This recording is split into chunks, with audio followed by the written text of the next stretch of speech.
why. Good evening. Welcome to the Pentucket Regional School Committee Business Meeting of March 16th, 2021. Roll call vote, Wayne Adams. Yeah. Joanna Blanchard. Here. Emily Dwyer. Here. Marie Felzani. Here. Dick Hodges. I know you're there. Dick, we can see you, we just can't hear you. Chris Markins is going to be coming in a little late. Lisa O'Connor. Here. Chris Redding. Here, Lisa said she can't hear anything. I can now. Oh, okay. Good evening. Hi, Dick. All right. Hi. Okay, could I please have a motion to approve the consent agenda with the following amendment, that the policy will be removed as the subcommittee needs to review some of the changes that came in before they're put back into the consent agenda. So moved. Second. Okay, roll call vote, Wayne, Yes. Joanna, Yes. Emily, Yes. Marie, Dick, Yes. Chris is not here, Lisa, Yes. Chris Redding, Yes. and Dina, yes. Wonderful. Subcommittee updates.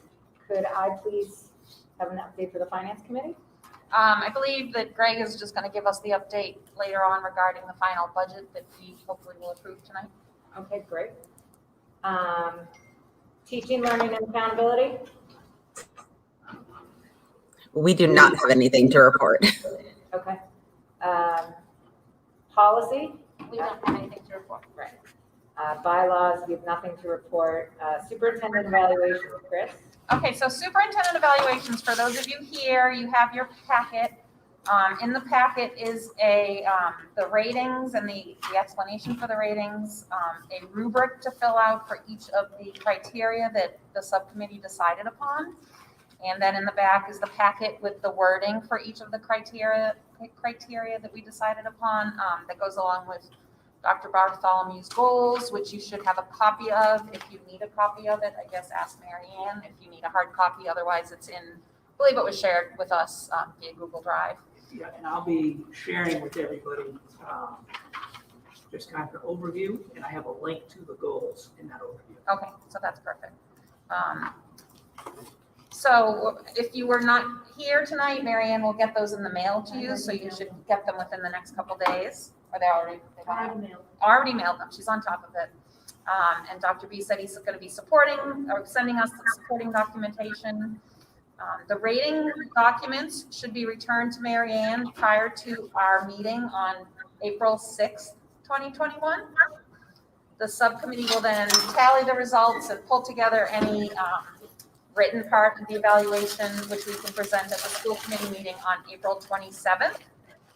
If you, the ratings, this is just a reminder that the exemplary rating is reserved for performance that is of such a high level that it could serve as a model for leaders regionally or statewide. So that is a very high goal to attain. And just keep that in mind as you're giving those. There's in back of the rubric to put in your unsatisfactory, needs improvement, proficient, or exemplary. There's a couple lines if you haven't had anything written with regard to your evaluation, or you can certainly type something up and send it in, or you can email it to me directly, whichever works best. Great, thank you, Chris. Communications. Communications, we have a meeting tomorrow afternoon. Okay. Thank you. And now we'll be on to public comment. Before we go into public comment, I just want to read some of our policy on public comment. The school committee is a meeting of government body at which members of the body deliberate over public business. We welcome the attendance of members of the school district community to view your school committee as it conducts its regular business meetings. The school committee believes that the school district community should have an opportunity to comment to the committee on issues that affect the school district and are within the scope of the committee's responsibilities.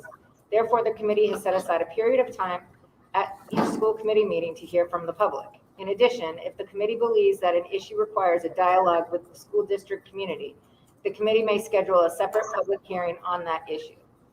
Any citizen who wishes to make a presentation to the school committee on an item which is of interest to him or her and within the scope of the committee's responsibilities may request to be placed on the agenda for a particular meeting. Such requests should be in writing and should be received by the chairman of the school committee or the superintendent of schools at least 5 days prior to the date of the meeting. Such requests should contain background statements which should explain the scope and the intent of the agenda item. The chair of the committee works with the superintendent to formulate the meeting agendas. Together, we will determine whether or not to place an item on the agenda, and if the item is taken up. They will also determine when to place an item on the agenda and all parameters to be required of the presenter.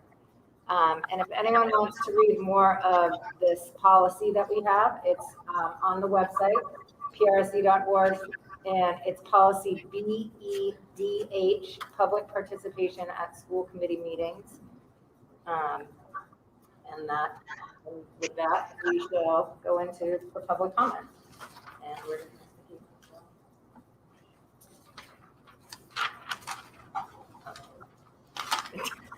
thank you. You're welcome.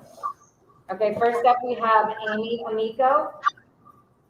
All right, Dr. Amiko, you are now on. We've got you live and you have the screen. Great. Hello, everyone. My name is Dr. Amy Amiko. I'm a Pentucket parent and an educator, and I'm speaking tonight in regards to the FY22 budget, specifically the decisions for a new teacher's contract. I started teaching at Page School in 1991. I am one of the many educators in the gray cells of our contract who have been given decades of our lives to Pentucket. My children graduated from Pentucket in 2014 and 18, and my youngest daughter is a Pentucket High School senior and class officer this year. I'm grateful to all of you, our current and past school committee members, for the time that they have given to our Pentucket schools to support our schools. I believe each school committee member makes the decision to volunteer so many hours of their time to this role as a result of a strong value for education. It gives you, the members of the school committee, an opportunity to make a difference for this critical component of our community. Tonight, I'm asking you, the members of the school committee, to ask the district to fully fund our schools to support Pentucket students and teachers. In 2019, I published my dissertation on the importance of including mindfulness practices in the early childhood classroom. We all need to be present in each moment, to be productive, to be calm, to be happy, and to be well. I believe the value of this is even more apparent in these unprecedented times. Over the last few years, my role went from a traditional classroom teacher to a Pentucket-created flex teacher, developed to be flexible for the needs of the students in our community at Page School. In this last year, I have had the opportunity to write weekly Mindful Monday messages to the school district and now to parents, and also to provide support for reading, math, and social emotional learning. It has been rewarding to have so many students at risk become successful through intervention, and I am hopeful that this valuable position will also continue to be supported. Through my research and current role, I have come to realize the great need for people to feel valued. I teach about the value of affirmations. I am strong, I am loved, I am resilient. Educators have been challenged beyond belief during this pandemic, and they continue to be resilient and strong. Tonight, the school committee has an opportunity to make clear that you value educators and the education that they provide to our Pentucket students. Make it perfectly clear that a zero pay raise after all the barriers we have overcome is unacceptable. It will actually drop our teachers to 5% below the market. Make it clear what you value, support Pentucket teachers, and by doing so, you are supporting our Pentucket students. Thank you. Thank you, Doc. Thank you, Amy. You're welcome.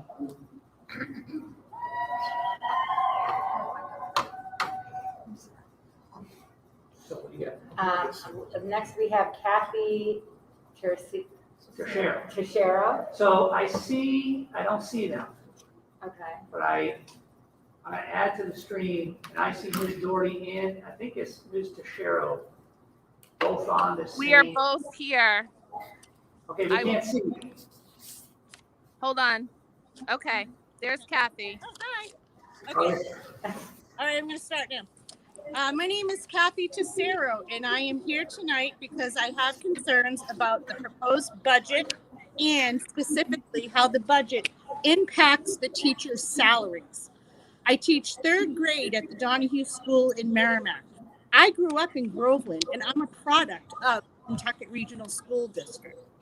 I am the third generation of Pentucket educators in my family. My grandmother and my mother both taught in Groveland, and my father was a principal in Merrimack. So consequently, my heart and soul has belonged to the Pentucket district for a very long time. In 1993, I was proud to follow my family's footsteps and become a teacher in this district. Teachers who I have admired and respected became my colleagues, and subsequently, I was given the opportunity to learn from the best. I quickly learned just how hard Pentucket teachers work. They're loyal, and they devote their lives to helping their students succeed. They have big hearts and always go above and beyond for their students. Pentucket teachers go to community events, fundraisers, parades, plays, art shows, watch students in sporting events, chaperone dances, go to celebrations. They're not compensated for any of this, nor do they expect to be compensated for them. They do this because they truly love their students and want to support them. I am usually a very positive person. I always try to look on the bright side of things. However, it has been very difficult to do so lately, as I've been informed that the teachers have been offered a 0% pay raise the next year. Honestly, that's insulting, especially after all of the hard work that we have done to meet our students' needs in this year, especially. We have been referred to as heroes in the media. You don't give heroes 0%. I personally have given almost 30 years of my life to educating students in this district, and I have had my salary frozen more times than I can count. I've watched friends who I've graduated from college with earn $33,000 more than I do in other Massachusetts districts. It's discouraging. The morale in our district has continued to decline as teachers do not feel valued. We give and give and give, yet we are not fairly compensated for what we do. I'm tired of hearing that there's no money. I'm tired of having to beg and plead with town residents to pass overrides. I'm tired of having to fight for a pay raise every time a contract is up. I'm tired of putting 110% into everything I do because I don't feel it's appreciated. I'm tired of watching other districts get the money that they deserve, and we are asked to go without again and again. I'm tired. I'm just plain tired. I'm not asking for you to go above and beyond for us. I'm asking that you just fairly compensate us for the work that we do. Kathy, please. The budget for this year and future years must not only support our students, but must compensate the fantastic educators for their incredible work. Thank you for your time.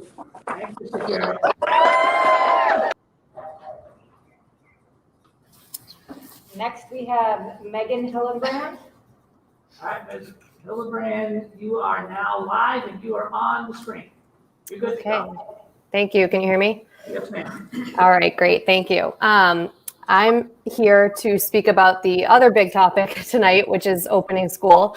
However, I must say that I stand by our teachers on what they just presented, and that 0% is not acceptable at this point in time. However, I'll go with what I came here for. I do want to take this opportunity to thank Dr. B, the committee, Mr. Day, and all the teachers and staff at the Bagnell. I'm from Groveland. I have a third grader and a kindergartner at the school. Your continued work does not go unnoticed. I'm an administrator at a local district. My husband is a teacher at a different local district, and we have many friends sprinkled throughout the North Shore. And in comparison, Pentucket has more often than not been leaps and bounds ahead of the rest during this entire pandemic.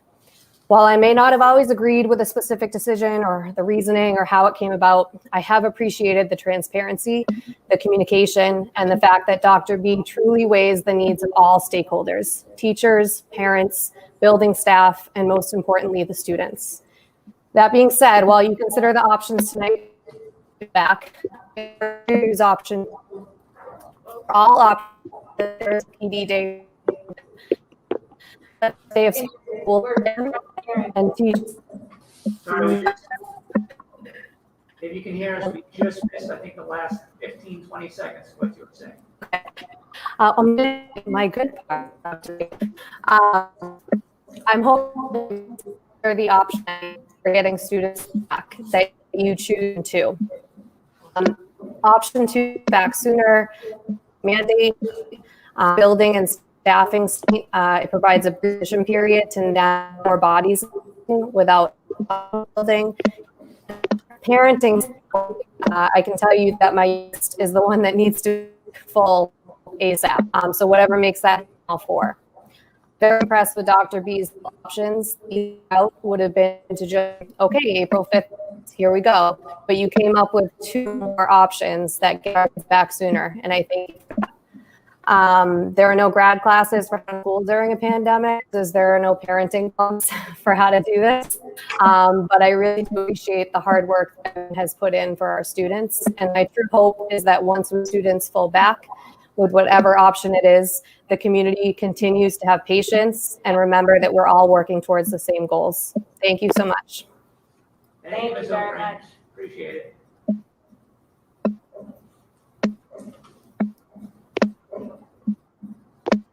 Okay, here we go. Okay, next we have Kelly Beaton. Okay, Mrs. Beaton, you are now on the screen. You're live. You are Great, good to go. thank you. Hi, my name is Kelly Beaton. I live at 301 Center Street in Groveland, and I'm also a grade 4 teacher at the Page in West Newbury. Thanks for the opportunity to speak at public comment this evening. As the school committee considers the budget for the upcoming school year, I'd like to bring to your attention several important considerations. The entire school year, Pentucket educators have provided in-person learning while at the same time crafting alternate lesson plans for students at home in hybrid cohorts. We have embraced new online platforms to provide access to all students, a time-consuming endeavor, which has teachers working additional hours 7 days a week.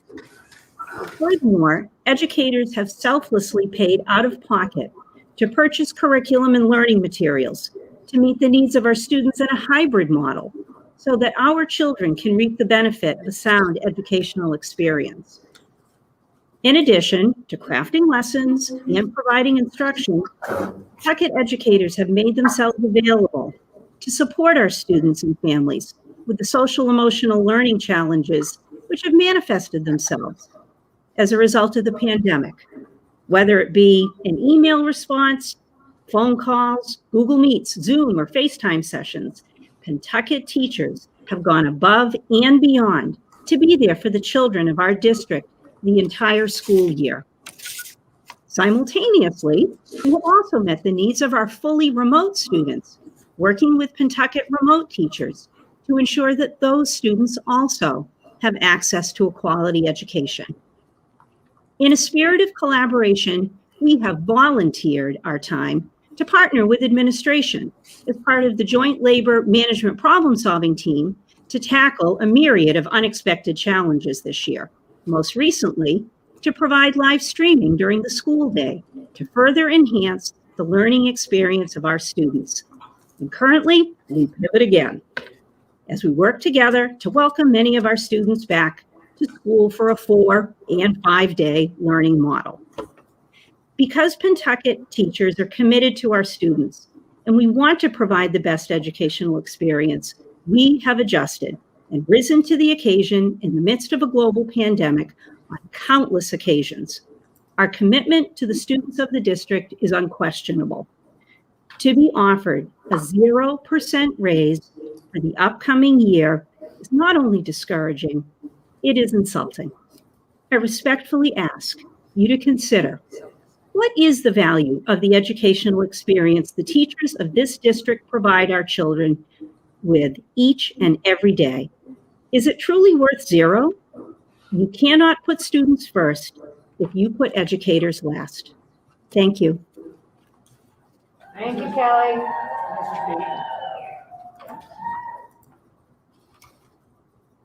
And Madam Chair, I'm Yes. fading in and out. The reception is not good, and I'm only hearing half of what's going on.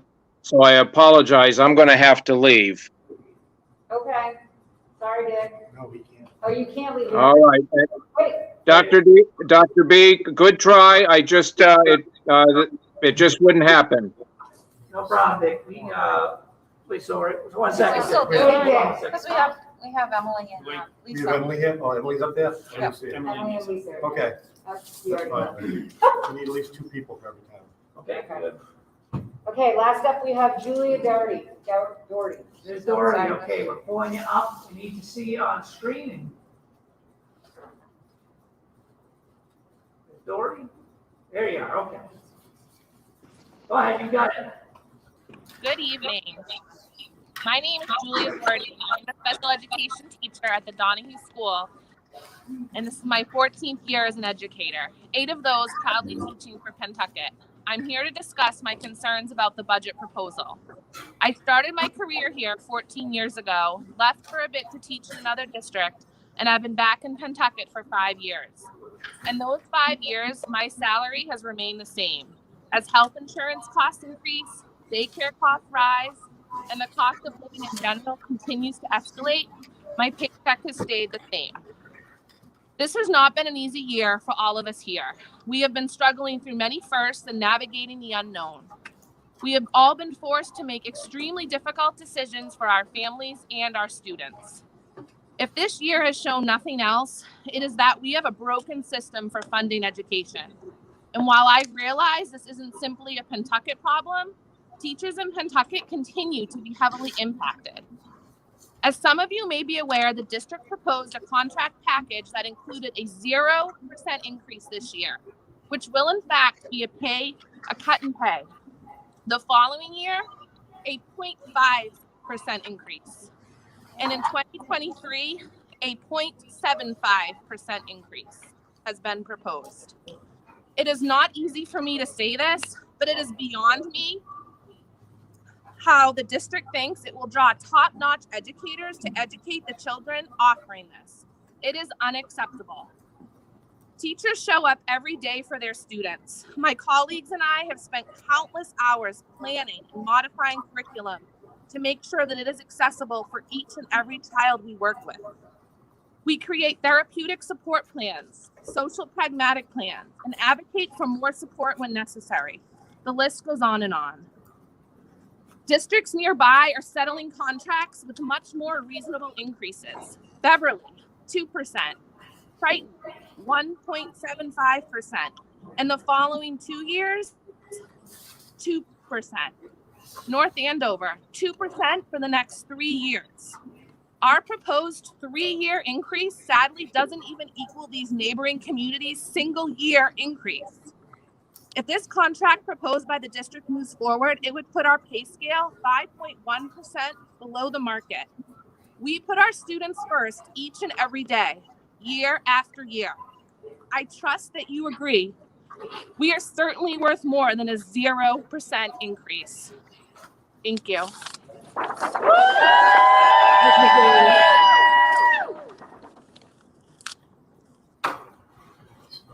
All right.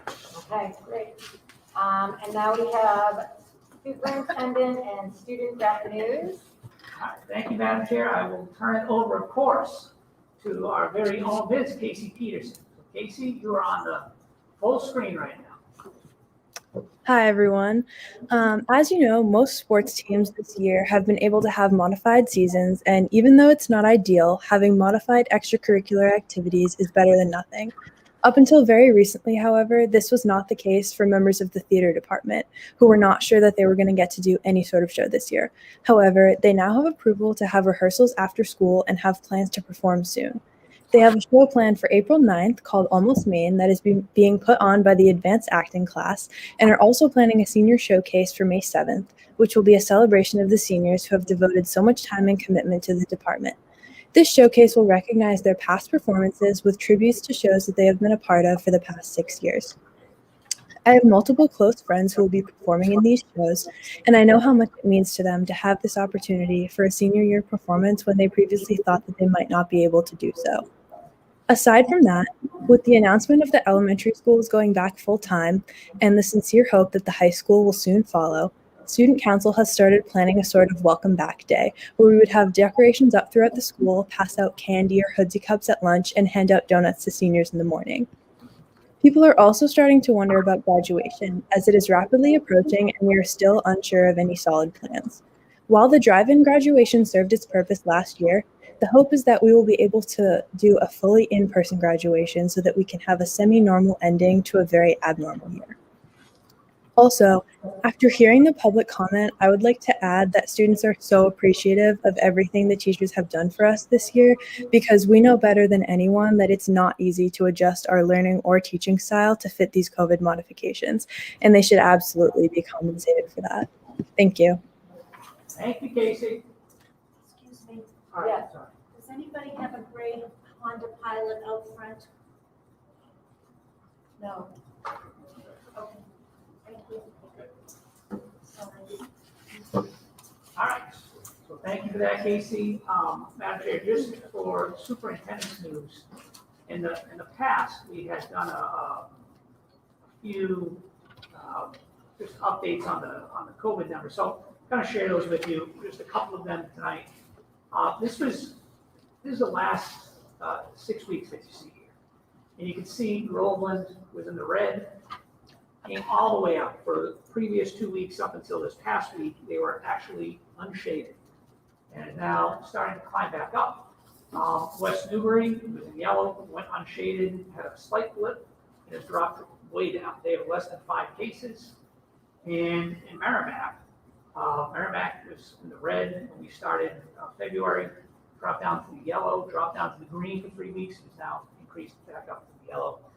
Hard to say what that trend is going to be, where that's going to go. Hopefully it continues to go down as these cases get removed. I will say that it was 2 weeks ago that our students accounted for 1/3 of all the positive cases in the 3 towns. And that's not shocking because we had February vacation and students were mobile. So there is that bit of information. And then I also wanted to share with you just the dashboard. I think if folks want to ever, and you can go on, you can see this dashboard for yourself. But on the dashboard, if we go ahead and we look at what that looks like for the month of March, we had 8 cases to start things off this month. Last week we had 4 cases, and to this point this week we just have 1 case. So definitely trending the direction we want. And that was following up 7 cases at the end of February. So really 7, 8, 4, 1, definitely the trends that we're looking for. So that was just a little bit on the COVID numbers. I also wanted to let you know that in terms of vaccines, the Lower Merrimack Valley Collaborative has done a fabulous job just organizing, working to get as many people who qualify currently vaccinated, to the extent that this Saturday we were able to offer out, so Triton, Newburyport, Pentucket, Amesbury, Georgetown were able to offer out to all of their faculty and staff, so bus drivers, custodians, cafeteria workers, teachers, administrators, para-educators, support staff. Everyone was offered an appointment for this weekend. So, and that is awesome, awesome news. And I can't thank that collaborative enough. I think, and again, I'm going to say Senator Tarr, Representative Mears, Senator Zoglio, just really going to bat for us on this because we were so well organized at the Page School. This past week was Amesbury. This weekend it'll be at Amesbury High School. But I think they really showed how effective they were at processing vaccines and getting people in and getting people out. So I think that's just absolutely tremendous, tremendous news.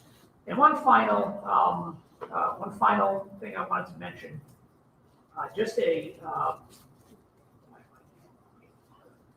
so I just wanted to share this, and Casey may recognize this. But I just want to give, yeah, there you want to give a spot. So I just want to give a shout out to the art department. This is actually a piece of work by Casey, our own Casey Peterson. They came in and they decorated up they put in new art into our studio. I'm sorry, into our central services. It is awesome. And I know we hear from Casey all the time, but I thought this was a pretty neat thing to show. Casey, this is really cool. And all your peers, they came in, they took out the old art, they put up their new art. So Ms. Nato did a tremendous job, and I just wanted to give a huge shout out to everybody that has a piece of artwork hanging there. And Casey, obviously you're here, so I thought I'd brag on you just a little bit. So thank you. Nice job, Casey. And that is all I have for right now. Okay, great. Thank you very much. Yes, ma'am. And now we're on to new business. And the first item is our fiscal year 2020 budget. I'm sorry, 2022 budget. And Greg, you? Sure. It's actually fairly simple. I took the direction that you guys, the committee, provided me with last week. Went through the final numbers, sat down with the town, waited for the GIC numbers, which came in at 5.2% on average. It's a little heavy this, that, but it kind of worked itself out. I checked a few more things to come with the debt service, and there was a small blip in that one I wanted to fix, so I fixed that little bit of it.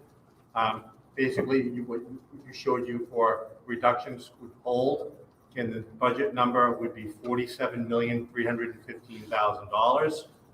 Those, if you vote that number tonight, those assessments will go to the town tomorrow. No, not anticipated that any overrides will be required in any of the towns. They've all been informed of this already. I told them they couldn't receive anything until the committee officially voted it. So I guess at this point, I would ask for a motion to approve the fiscal year 22 budget in the amount of $47,315,000. So moved. Second. Is there any discussion? Justin? So I have just a question, clarification.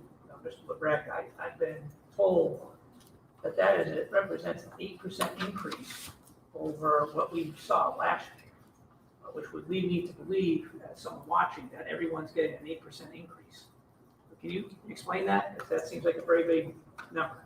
Actually, you're absolutely right. It is an 8% increase. However, it's the second part of the borrowing of the new building that's included in that. We're responsible for that debt service. Without that in there, the increase in the budget would be a little over 2.8%. So it's actually an increase of 2.8%. In the general fund budgets, yes. Okay, and the general fund budget goes to fund books, materials, salaries, benefits, all. Right. Just not the new debt service for the buildings. Just because if I look at that number, that 8% is really big. No, we said we couldn't afford anything like that because the state, we get all our new money from the towns. There's nothing coming from the state. We get less than zero from the state. So without an override and using ESSER money, this is about the best we could do this year. Okay, thank you. Chris, is there any other? Chris? So I also would like to make a comment that ingrained in the budget is monies that will allow teachers to move their steps, which means an additional year on our current contract, and also all column movement for increasing their education during the past year. And that is included in the budget. Yes. Is that correct? Yes. It's required to under contract. So yes, it's all included. Joanna? Can I just ask Chris, so what's the minimum raise that a teacher would see? It would depend on where they are in the contract because there's various things right now. I think the average for what there is right now, Justin, do you recall, if they just do a step movement, it's I believe it's 2.86. 2.86. But that's- If they do a column movement, they also get a step movement, and that would be about It's just under 6.8. 6 point. 4% or somewhere around Okay, so like, it kind of looks like on minimum, the teachers get a 2.8% increase in salary. Some more, some and less. Some will get even more than that. Sorry, but that does have to be that is true, but it does need qualification. If you are on step 12, then there is not a step 13. Right. So we're using the contract that was negotiated last year is still in effect for next year. Mhm. So that's where teachers would find their pay. Wayne, you have a question? Yes, if a teacher were here, I'm sure they would ask, well, what happens to me if I were at the very top? So I can't move the column over or down. How much, are they the only ones we're talking zero? Actually, we're not supposed to talk about. Yeah, that's right. So that's in the process of negotiation. Yeah. Good question. That's in the process of negotiation. Right, but we were talking about what was signed last Well, year, Yeah. and what which was is the included. basis of anything beyond that. Does anyone out there have any questions? Okay, if there's no more discussion, then we will go for a vote. Wayne Adams, Yes. Joanna Blanchard, Yes. Emily Dwyer, Yes. Marie Feldani. Yes. Dick's gone. Chris Markins, Yes. Lisa O'Connor, Yes. Chris Redding, Yes. and Dina Trotta, yes. Thank you. Thank you. Okay, on to new business. Well, I mean, on to business, on to, That was new business. that was new business. Our next item on the agenda is proposal on students returning to school. Okay, so thank you, Madam Chair. In your packet, I did kind of wrote up where things were. So let me just give a little bit of a background. You know, your group plan back in the start of the year, we were required to submit to the state a plan for fully remote, a plan for hybrid, and a plan for full in person. For us, full in person at most of all of our schools was at 3 feet was the minimum. And we submitted those plans. Of course, we've been in hybrid throughout this entire school year. And we started that 100% Pentucket task force. And at one of the subcommittee meetings, the health agents were meeting with a district physician. And they were reviewing some of the literature and research that was out there.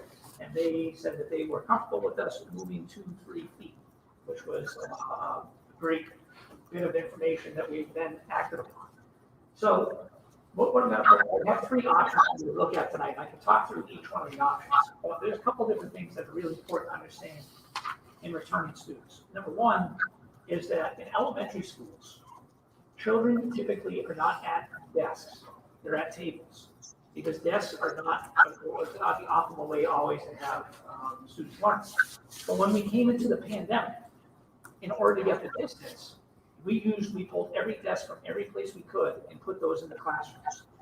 And we put those in the cafeterias, as you can see here. But there's, even right in this meeting room, we're using desks instead of tables, because the table you can only fit 2 or 3 students. So what we're running into, and what we have when students do return, in some instances, like at Bagnell, I can speak specifically that they will have cafeteria tables because they're going to be using both the new gym and the cafeteria. And they can run their lunch down. At Page, they're gonna lose all of those desks, and they're gonna have to go to tables, and they're gonna have to figure out how to make that work with tables. And they got a solution. And then at Donahue, at Sweetser, they're gonna have tables. They've taken some of the old cafeteria tables that have no seats, and they'll have seats in them. At Donahue, however, they've already been using the gym, half the gym and the cafeteria. They'll be using the same. But they'll actually just be in chairs, so they'll be just seats, and there'll be like a music stand, vertical, so where they can put their lunch. And that's just the reality of the furniture inventory that we have. We do not have desks, because all the desks are now having to go into the classroom. Half of the classrooms had desks. Half the desks in a classroom, there were 24 possible seats. Only 12 seats have been in those classrooms. Now we're taking the other 12 that were in the cafeteria and we're putting them back in every single classroom. So it creates this kind of desk shortage, I would say. And you can't pull the tables out because the tables take up so much space and you can't fit enough children at those tables. Important to note, 6 feet is still required for snacks. 6 feet is still required for lunch. 6 feet is still required for mask breaks. And 6 feet is still required in between the teachers and the educators and the students. So the 3 feet is what is approved for, in the guidelines, and the guidance for the children. In the guidance that came out, the commissioner allowed us, or basically said, everyone's back, and everyone's back starting April 5th. So that's for kindergarten through 6th grade, everyone's back in person. You can apply for a waiver. I do not feel that Pentucket qualifies for a waiver for that, nor would I recommend that we would seek one out. And for middle school, April 28th. High school, there was no date given because of this extraordinarily complex. Tonight, I'm bringing before you just the elementary options. Middle school is much more complicated. High school is even more complicated. And we've been trying to work on that every single day. And we'll talk about that at the next meeting. I'll come out with some proposals of what that could look like. I think middle school, we should be able to meet that deadline. High school is just because of the size of our building. Basically in the cafeteria, that's just a little bit bigger than this. You're trying to fit 2.5 times the number of students in the lunch, and you can't do that. Already today, we've gone out and purchased 2, in the process of purchasing 3 massive wedding tent things to be able to put outside back here and over around the high school. We did not buy the 3 rings. What's that? We did not buy the 3 rings. I did get the trapeze. So all of that to say that middle school, high school will be coming. Middle school for sure has to be in there, and I think that's doable. It's doable because our numbers in the middle school tend to be lower. In high school, it is just much more complicated. So I'm going to just go over kind of the 3 options when we looked at it, and I tried to consider it from all possible sides. I'm going to go over with you just the 3 options. Let me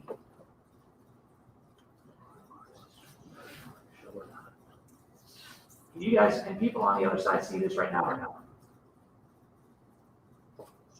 Lisa, can you see anything or no? No, it's the meeting room. Okay, 1 second.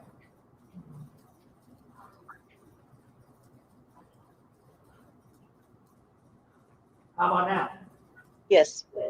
Okay, good. So just option number 1 here is essentially what the commissioner's deadline was. And just to be clear to everyone, this is not an optional piece. This is, we're legally required to have children in it, unless we have a waiver.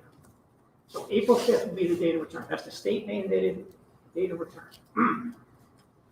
At every single option, we believe a day of professional development is absolutely essential. It's essential because we have children who have not been in a school building for over a year. It's essential because even the children who have been in for a cohort A or B have not been with their other peers. So to have all those children come back in, we need to go back and make sure the teachers are prepared and have activities prepared to make it exciting, engaging, building a positive community in that classroom. Is curriculum going to be involved? Absolutely. Is it going to be the priority? No.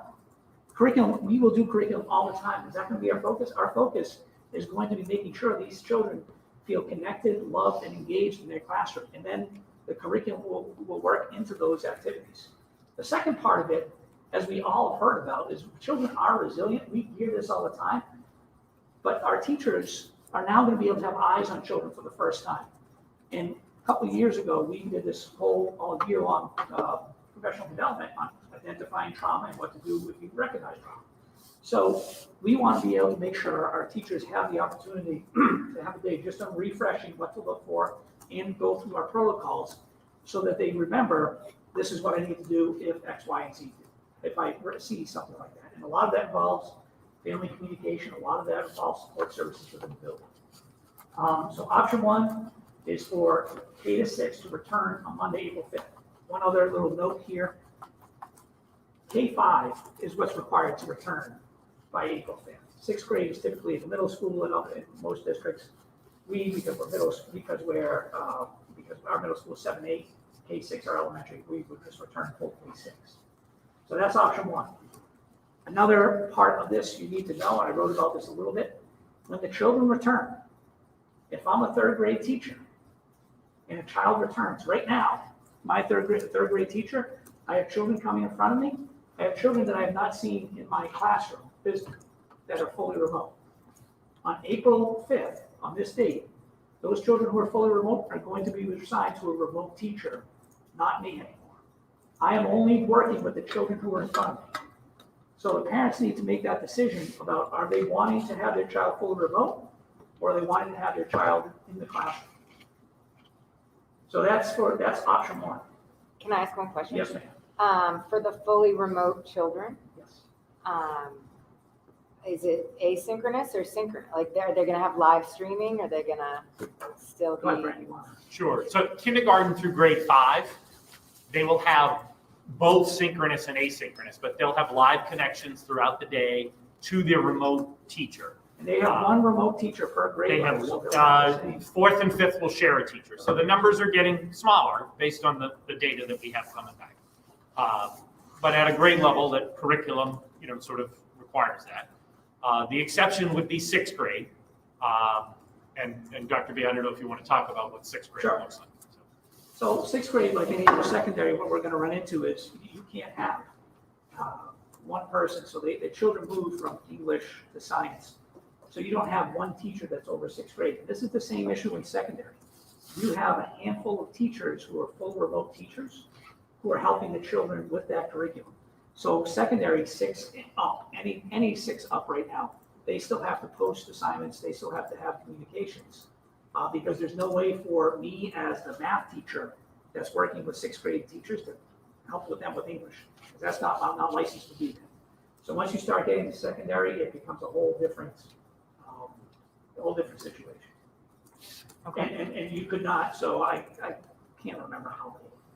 At one point I calculated out how many licenses, 8, I think it was something like 13 different licenses a teacher would have to have in order to be remote just for 6th through secondary. That's just not feasible. So this is option one. So if you feel like that April 5th is the timeline, I will tell you right now, April 5th is only up there because April 5th is what the required time is. That's option one. Option two would be to have a professional development on March 26th, that's 22nd, which is next Monday. And then Tuesday through Friday, you phase in K2. And the reason for the phasing is because that gives us an opportunity to bring the children in, to make sure all the protocols and procedures we put into place for students returning full-time for the first time over a year, that they're done well. And we're also able to get eyes on the kids and figure out, do we need more support services in place in the buildings to deal with some social emotional issues or mental health issues. And that's might not be something we see the first day, second day, might not be the first week. But that would give us the opportunity to do that. And then the following Monday, the 29th, grades 3 through 6. So everybody, K through 6, would be in there 5 days a week, full-time in person. So that is option number 2. So for this option, one question. Yes.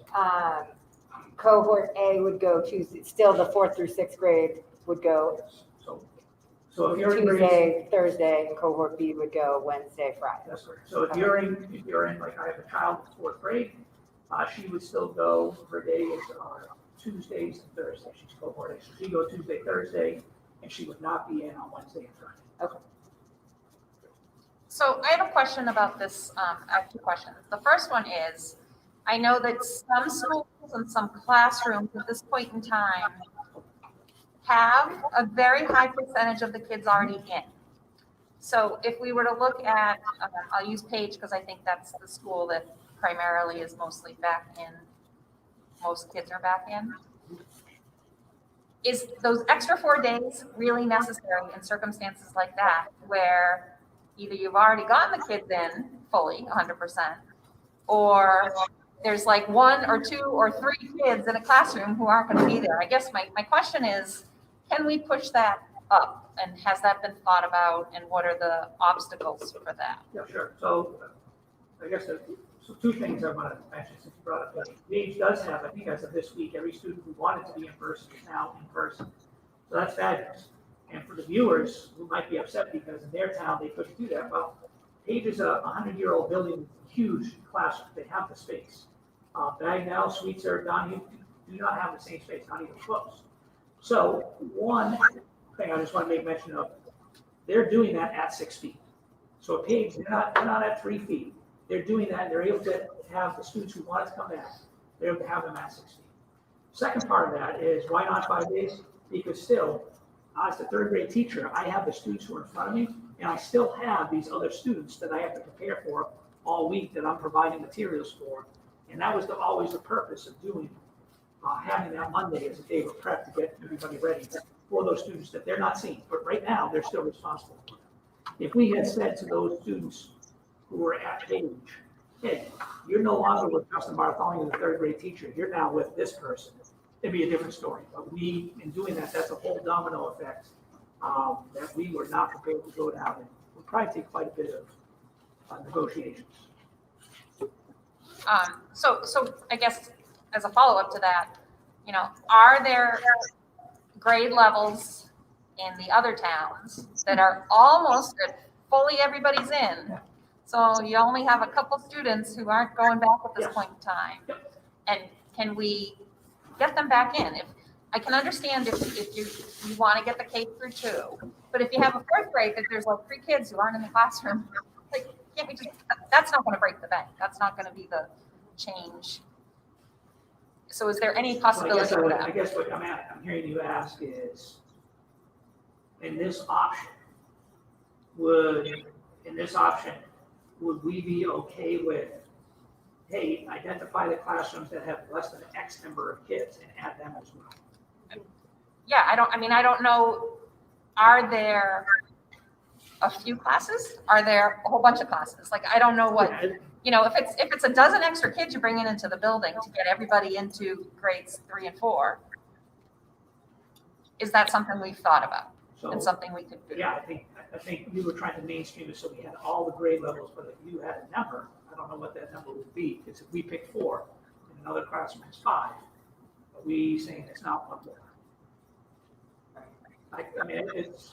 And I think it varies. I mean, I think in some buildings, we're probably further away from that than we think. And then even there might be a classroom in one grade level, yet the classroom next door is not close to it because their size is different, the physical size is different. So those are the types of variables that could occur with things like that. So have the principals kind of identified any that might be, if there's one kid who's not coming, that's harmful, that's just like, I'm just hoping that those situations have been thought through. Yeah. Chris Morgan? Hi. Yeah, sorry. I have a second question after, sorry. Do you want to go ahead and ask No. first? Or? Do we want to wait until he does all 3 options and then we can ask questions? Up to you guys. Yeah. Well, were you providing feedback? Yeah, I was on the same topic of the question that she just asked. Okay. But it's up to you guys. If you want to No, come that's back. fine. So I think what Chris is talking about, I think, depending on what town you are, right, we've all, and the superintendent's experienced as well, but we've all heard from parents potentially with very specific circumstances where you've got, as an unintended consequence of us wanting to bring, and the district wanting to bring more kids in who are struggling if they can fit in, you ended up with situations where you have, as Chris described, 1 or 2 or 3 kids out of 14 or 15. Basically, they're looking at a classroom every day where the entire classroom is full of kids, and they're one or two or 3 kids at home. And of course, if you're in a K-2 space especially, that's really hard to understand, and it's really hard to explain to that kid. I was, and still am, 100% support in getting every single kid into the room that you can. And I have absolutely no question that the district was really smart about it and trying to figure out which kids needed to come in. I think just to echo what Chris was saying, and I don't know that it requires a school committee vote, but I think principals in those buildings could probably tell you, I've got a class that has these 2 or 3 kids that are home right now, and I think they can tell you if they can get those 2 or 3 kids into the room. So it would just be my feeling if we can encourage that process along a little bit. I would definitely be in in sport. And But I get that it's a difficult situation regardless of how you do it. There's no magic cutoff where you can figure out exactly where to do it. But I think principals, you know better than I do, but I think they really know their buildings and their classrooms pretty well. Yep, and to the large extent, that's what's been happening. I'll give you an example where it becomes a little unusual. So we have a grade level where most of the kids, except for like 2, are back in the classroom right now, 2 or 3 are back in the classroom. The same grade level, they have everybody back in the classroom. And in the other classroom, they can't fit, they're missing 11 kids out of that classroom. And if there's explanations for all of those, they're all legitimate explanations why those are. It's just the way that falls out. So, yeah, you absolutely could go and say to the principal, look, if you got 1, just add the 1 back in. You got 2. Like, once we start saying the number, it gets tricky. And we say to add 1 or 2, now you have 1. In my case, I use 3rd grade as the example. I'm a 3rd grade teacher. So now I have 1 kid coming back in my classroom. You have everybody back already. You can't, you hit sort of nobody added. I think at that point, we would still say, Mr. Conway, we would still say that 3rd grade through 6th grade, because remote, they're still responsible for the remote students. For that 1 week. In option 2 yes, anyway. In option 2, for that 1 week. For that 1 week. So it wouldn't be, even though they had the students in front of them, they would still have that Monday. Well, everyone's gonna have the Monday PD anyway. Is it too oversimplistic to think about it in terms of if, for instance, you could bring back in a given classroom all of the outstanding kids, then you at least do that. Whereas if you have a number of 4 or 5, they can't all come back. Maybe that's your cutoff point. But if you have any opportunities where you can, for instance, fit all of the outstanding kids back into that space early, that might be a good way to start. But yeah, I think there's 2 parts. 1, yes, I think that's an easy resolution. Like for some of the principals, I think they've, to a large extent, they've already done that by taking out any furniture costs and add them in. And if there were 1 or 2 that they were still trying to get in at 6 feet, and now all of a sudden we can drop down 3 feet and add them in back. Right.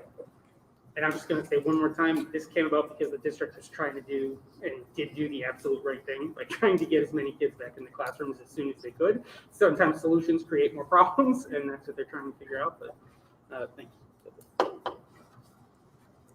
So the 3rd option would be to do professional development the following Monday, the 29th, and then to bring everybody back on the 30th.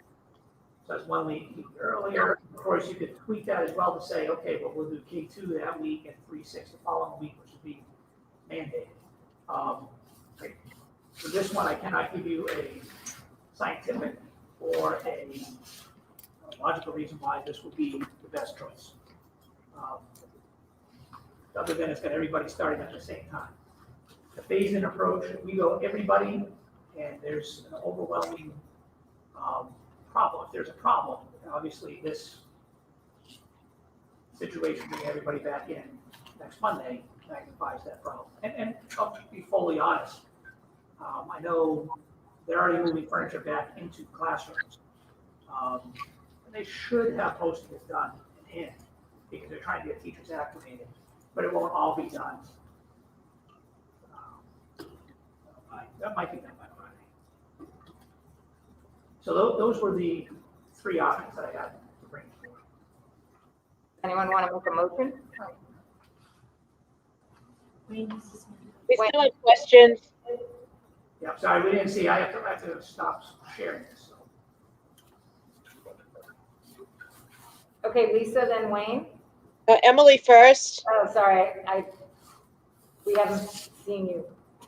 Sorry, yeah, we had it on the PowerPoint. It was on the PowerPoint, not you. Okay, Emily, Lisa, Wayne. So are we doing comments first or the motion first? Well, I mean, I figured there was going to be discussion no matter what, so that's fine. You can ask your questions. Okay, my question actually goes back to something that Dr. B said in the beginning about snacks in 6 feet. So I understand that the lunchrooms, but are you saying that their snack breaks also they would need to be at 6 feet, therefore they would basically need to go outside? Yeah, I think so. There's a lot of talk about having snack breaks with mask breaks. Say that one more time. So there's a lot of conversation about having, when you have a mask break, you have a snack break. If not all the time, but you would coincide the 2. So if you're going outside for a mask break, you go outside and it might not just snap. Or in other instances, whether I've talked with a couple of principals just about maybe rotating down to the cafeteria for snack. Thank you. Sure. Lisa? Okay, so I know that we're still gonna have a population of kids that are gonna be, staying remote for the remainder of the school year. And some families really can't, they don't have that choice, due to their child's medical issues. So I'm just wondering what's gonna change to make the remote students' education as equitable, as the students that are back full-time? And also, what about the kids that are remote and on IEPs? How are their needs gonna be met? Sure. I'm happy to answer, Lisa. Thank you. So they'll have a dedicated remote teacher who will work with them as a whole group, and then even as individuals or small groups throughout the day. So they'll get plenty of individualized attention. They'll have regular curriculum continued on through. They won't be accessing live streaming instruction from their classroom teacher. So their remote teacher will operate their own either Seesaw classroom or own Google Classroom, depending upon the grade level. And all of their assessments and assignments will be graded by the remote teacher from here on out. And the special education students who are remote, their services will not change. They will continue to get the same type of services that they were previously receiving. So their needs are being met appropriately and the IEPs are being carried out as agreed to? According to the COVID plans that were all agreed to, yes. Okay. Gosh, I had one more question. What about assessments in regards to like district-wide and kids that might need, the initial IEP evals or full 3-year evaluation? How does that work with a child that's remote? So we're offering opportunities for them to come in and be assessed in a safe, clean environment. If they need those assessments done, if they do not feel comfortable doing that, we've been able to do some assessments remotely. Some of them are challenging to do remotely and to consider them valid, but a lot of the, for instance, a lot of the organizations, the national organizations like School Psychologists and ASHA for speech, provided some directions and clarifications on how to make sure you can do those assessments remotely and continue for them to be valid. Okay. So while it's been delayed and slowed, obviously, we continue to process that, and we're pretty much all caught up, I believe, to where we want to go. And I don't want to speak out of turn on that. I would have to confirm with Dr. Jarvis before confirming that. But Okay, so we just need to be sure that those kids don't fall between the cracks. yeah, no, they're certainly not falling through the cracks, and they're actually going to get a lot of focused attention from their remote teacher who's assigned to them. Thank you. Wayne? Yeah, listening, Chris had some good points that I agree with. Which Sounds Chris? as though Which Chris? Both Chris's. Chris It's swears. good that both of you on the same plane a lot, so I can say it, so it applies to both of you. It seems as a committee, we want to get them back, as parents do, safely and as soon as possible. Of the 3 options, it's apparent to me that the administration has done their due diligence, both of them, that includes the principals. They've looked at the numbers at each grade level, and they have evaluated and come up with these 3 options for us. And those numbers came from the parents that answered the survey that said they would either send their child in or keep them fully remote. Those are the numbers our administration looked at. They used that to base their decision on these options.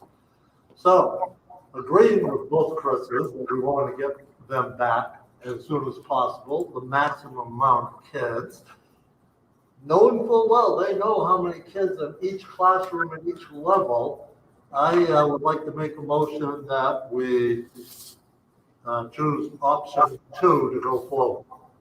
Second. Okay, discussion, Chris. A couple follow-up questions. One has to do with the professional development day. So knowing that we're doing this kind of in preparation for elementary, looking forward to getting the middle school, high school, is this for K through 12 professional development, or are we going to have a second one? So this is going to be for K through 12. We actually bounced around on this back and forth quite a bit. We have 2 professional development days left.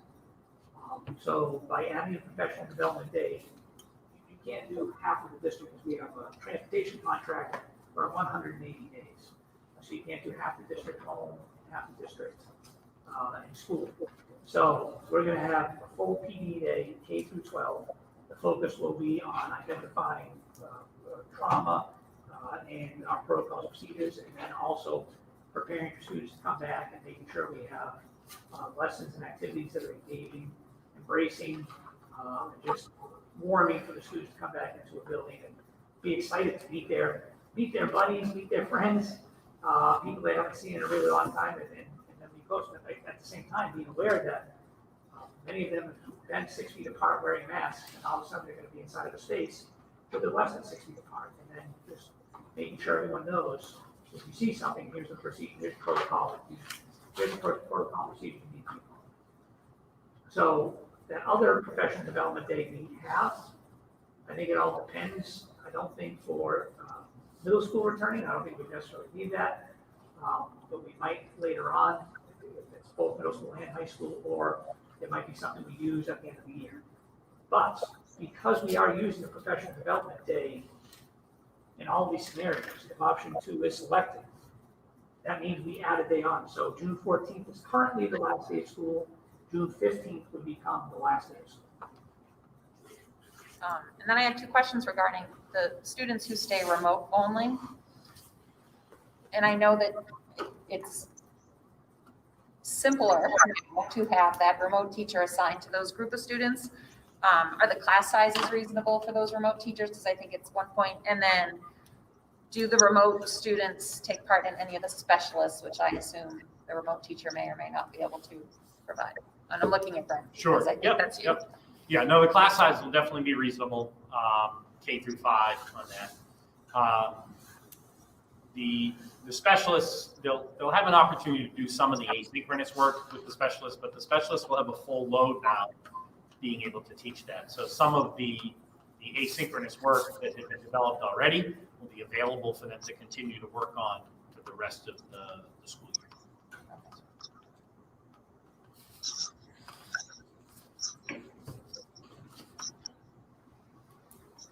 Okay, thank you. Does anyone else have anything they want to add?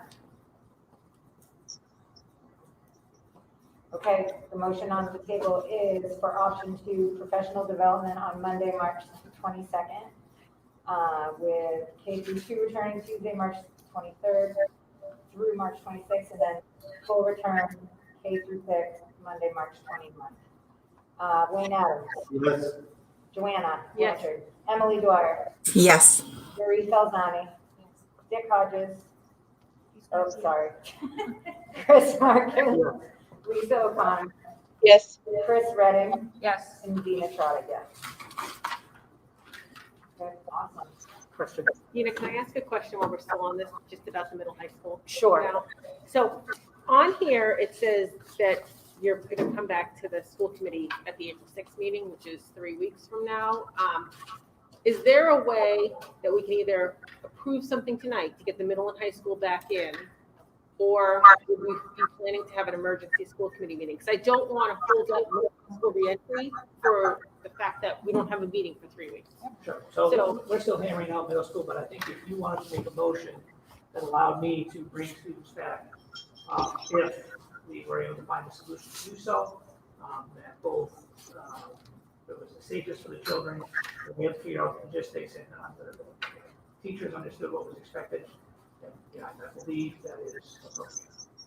Okay, so I'll make a motion to bring the middle high school students back if the task force and the superintendent find a solution that allows them to do so. Mary Ann? I'm sorry, I can't hear you. So I'd like to make a motion to allow the superintendent to bring the middle and the high school students back if they find, a way to do so safely.